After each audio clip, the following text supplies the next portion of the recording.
Even though they're woody perennials, grapevines are actually quite easy to propagate from cuttings.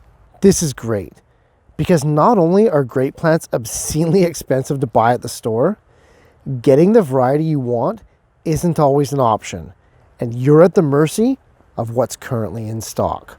Now, if you remember from a couple of videos, the best time of year to prune your grapevines is late winter. This is highly fortunate because the best time of year to take grapevine cuttings is also late winter. It's not hard. Let me show you how.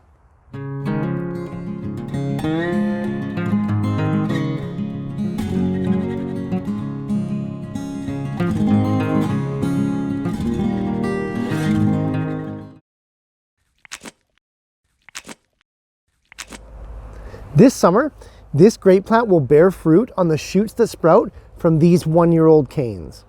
The new shoots will come from these buds here, which occur every 4 to 6 inches on healthy 1-year-old canes.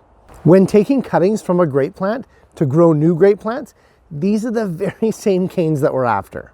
Consequently, you're gonna wanna do all your pruning first, setting up your main plant for summer success. Just from that pruning alone, we'll have more than enough material to take all of our cuttings from.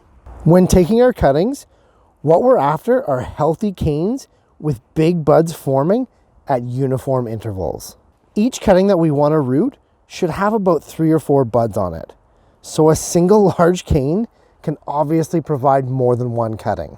I haven't found any difference in rooting success taking cuttings from the base of the plant versus the top of the plant. So don't stress about that.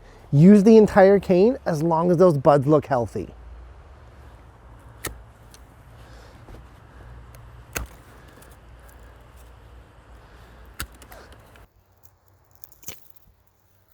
Once you've gone ahead and pruned your grapevine and selected your prospective canes to take the cuttings from, we can start counting the buds and then get ready to cut.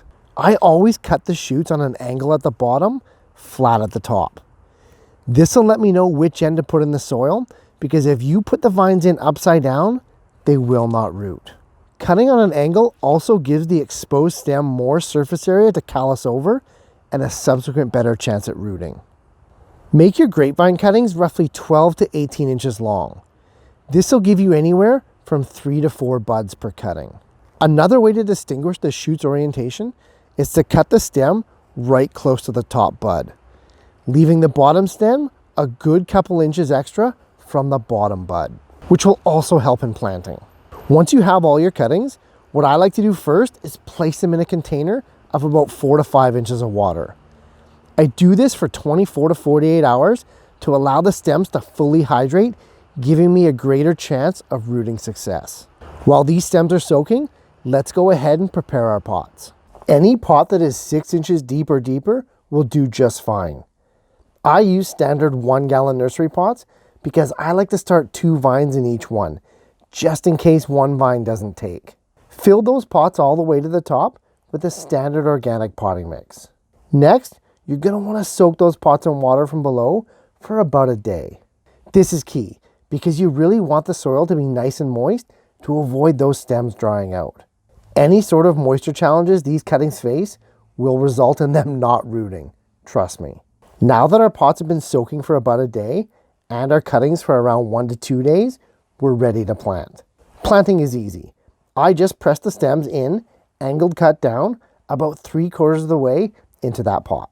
Not all the way to the bottom, at least an inch or 2 above. This part is important. I've had many grapevine cuttings rot on me over the years, and I really think it's because I pushed that stem in way too far, and the cut end was resting on the bottom. Don't let that happen to you. Suspend those cuttings at least an inch or 2 above the bottom, and you'll be golden. I should note at this point that many people will use rooting hormones, and for most woody cuttings, I do agree, they are a great tool. But in the case of grapevines, they root so damn easy, I don't think it's really necessary. However, if you're having trouble getting yours to root, certainly a 0.1% indole acid, or IBA, is gonna help. Simply dip the bottom ends of the cutting into that powder before planting, and then push them in just like you did before. Easy stuff.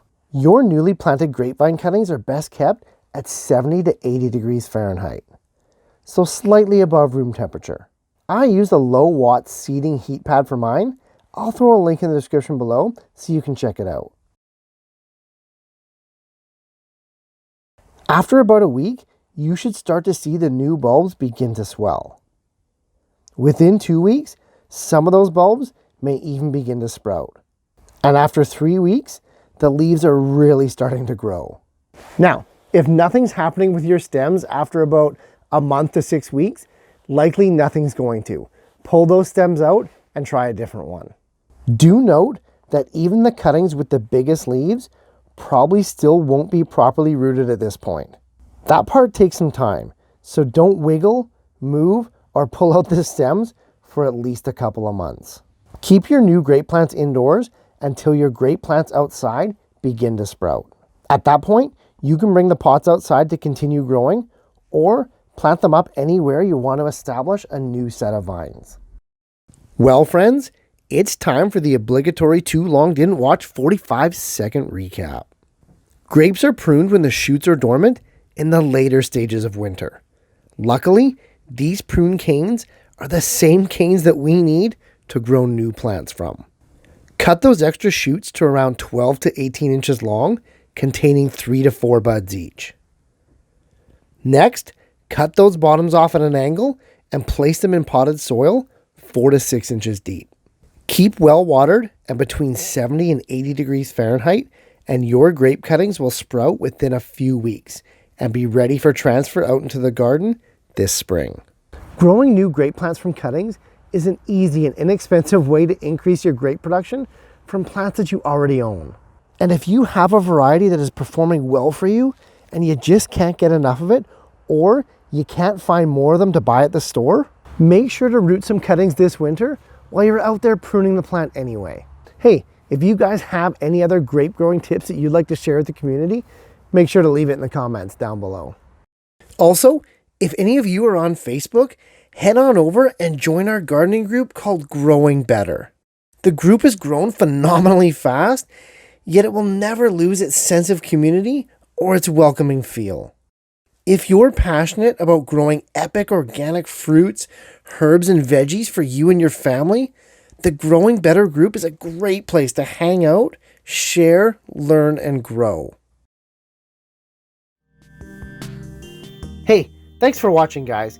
If you're getting value in this and the other series that I'm doing on YouTube, hit those like, share, and subscribe buttons if you'd be so kind, and I'll see you in the next video.